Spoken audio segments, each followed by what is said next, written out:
city, man. Whole lot of macking going down under city lights. Keep it pimping all over town in my city, man. 2020, things is good, man. I'm still on the road, still slinging these jokes, man. That's the best. I've been doing this since 1983. I started, man. So I'm still out here doing it, filling up the schedule, trying to stay as busy as possible. Got a couple auditions, still trying to get back on TV if possible. But if not, I'm just enjoying what I'm doing here. So I do my little auditions, but more importantly, I'm writing and I'm still funny. So I'm slinging these jokes. I'm good. Well, for me, I'm too old to switch up now. So all I'm gonna do is just try to write and be funny when I show up, dude. I can't do it. But you see people. You see that works out for people putting video. I know some cats, they selling out like on Mondays and they selling out on off nights, man, because they get a chance to, they got the YouTube following and they got all this other stuff happening. So, I mean, I can't knock it, man, because it's working for them, man. So that's a good thing. But, I'm just going to stick to what I do. And like when I show up, I'm just going to be funny, man. But if you can do it, there's so many different ways, so many different outlets to get your comedy out there, man. That's a great thing. Mm-hmm. That's no downside to that.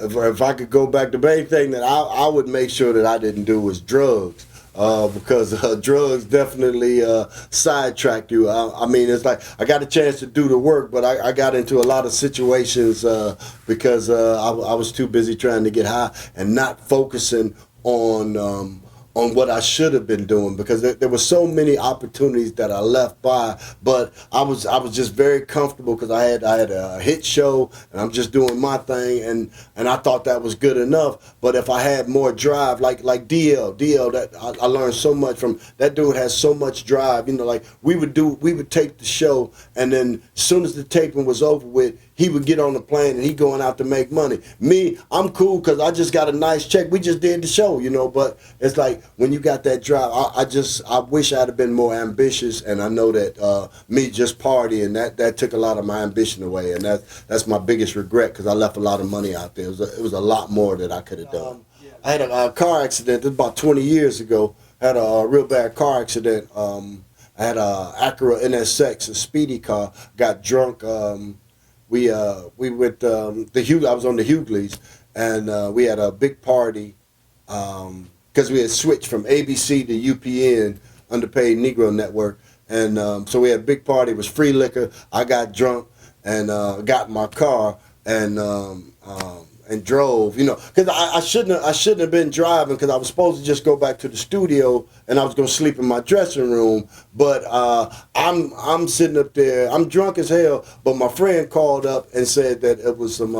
It just so happens I was out of cocaine, and so he said that it was some down there. So I didn't even get up and drive. It was my habit that got up and drove. So we got in the car and ended up hitting the wall at 145 miles an hour and broke my feet. I broke both legs. My teeth, my eye popped out of my head, shattered.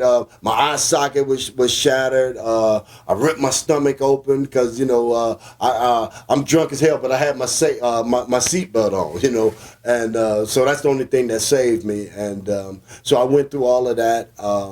Had to go through. I was in a coma for like 3 days, and it was a lot of stuff. But we kept it low key because my cousin, Lieutenant Dawson, my caddy, he passed a couple years ago. I love my cousin. Cuz kept it low key, right? So nobody knew. So a lot of people don't know the story. But it's the 20-year anniversary, so I'm talking about it again. And it's just a cautionary tale, but it's all part of what I was talking about earlier. As far as I left a lot of opportunities out there. It was a lot more that I could have and should have done. I'm just I'm blessed to still be here and to still have the career. And like I said, I'm just gonna do these jokes. I'm good. If TV doesn't happen, that's fine. But just as long as I'm out here and I'm still slinging these jokes. I came back with the quick. I just had to put on some glasses because my eye was messed up. Like when it popped out, they put it back in, but it's just leaning over to the left. It's a progressive eye. It always leans to the left. But They put some glasses on me, and both of my legs were broke, so I had 2 walking casts on, and they would film me from the waist up, and I would always be sitting down. And there was a couple scenes to where I had to walk, and because I didn't miss but a couple shows though, because I was messed up, but I felt so bad about the way that everything went down. I wanted to get right back because I didn't want to let people down. That's too important to be doing some dumb stuff like that. So. I got back and we made some adjustments, but I finished that. We did that year, and I think we did 2 more. We finished that season and at least another one, and everything was cool. We were supposed to come back and do another one, so I didn't really feel that it damaged me that much. I realized later that it did, but that stigma just that was over me, and it was like. Plus, I was in a weird headspace at the time, man. Yeah, it's a lot of stuff happening now, man. Yeah, but that's what went down. It was a lot of stuff, but like I said, God is good. I'm still here and still moving on. But sometimes you just got to overcome some stuff. You got to overcome yourself. Sometimes it's a situation where this guy keep me down, or this situation keep me down, or that thing. And sometimes you got to overcome yourself, and that's what I'm in the process of doing now, just overcoming me. Steve, We from Cleveland, man. Yeah, I've been knowing Steve. I've been knowing Mark since '80. I mean, I met both of them way back in the '80s and stuff. And it's like I hate to see stuff like that. I just hope it gets squashed out, because it's like it's a situation to where sometimes people just think alike. It's like comics. We've done some stuff. Sometimes you'll see the same thing, or you'll have some similar stuff, or sometimes it might be a thing to where you might have heard something later. I just hope they're going to squash it, because it ain't nothing major. I mean, as long as it. People do some stuff, but as long as it's not your signature bit or some big closing bit. I mean, if it was just somebody's big, their big closing bit, I understand it. But if it's just some little small stuff, I'm hoping they can just squash it, because it ain't worth it, man. It ain't worth it, because Mark Curry is funny, Steve is funny and doing this thing, and it's just you hate to see. Just trivial stuff like that. So I hope they squash it, man, because hopefully it ain't nothing that major. Yeah, well, I was just talking about that a few minutes ago, man. That's some amazing stuff there, man, because it's like Meagan Markle got she got to be a very talented woman in the bed. When you get a prince to quit, that's some good. She got some good stuff. Meagan, well done. See, but you knew when them black folks got in with the royalty, you knew it was gonna. You knew they was gonna tear it up. That's why they didn't want them in there.